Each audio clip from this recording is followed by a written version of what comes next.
Okay, so I decided to do my presentation on an article that I found from the JPL, and it talks about an exoplanet and its precessions and how it changes its seasons. And I thought it was just really interesting. I thought it was really cool.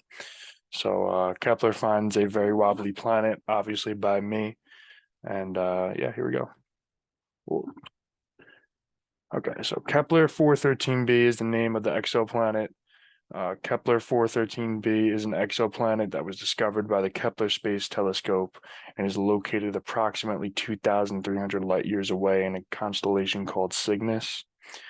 Its precession creates a wild spin axis, much like a child's top. And on the left, this is for Kepler 413b. I decided to bring a picture of it. Obviously, it looks nothing like Earth, but the precession of 413b can make the seasons change erratically. In fact, you would hardly know if you should wear a swimsuit or a winter coat when going outside. The tilt of the planet's spin axis can vary by as much as 30 degrees over 11 years.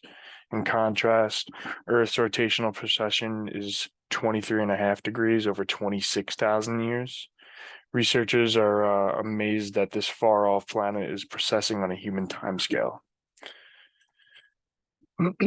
So how do we find Kepler 413b? Well, the Kepler Space Telescope finds planets by noticing the dimming of a star or stars when the planet transits or travels in front of them. Normally, planets transit like clockwork.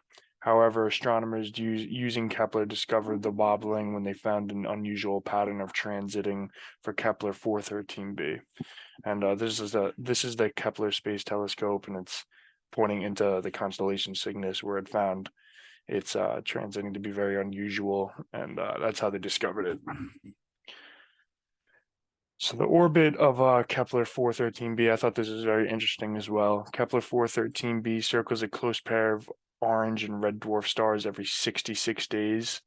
The planet's orbit around the binary stars appear to wobble too because the plane of its orbit is tilted 2.5 degrees with respect to the plane of the star's pair's orbit. Explanation. Astronomers are still trying to explain why this planet is out of alignment with its stars.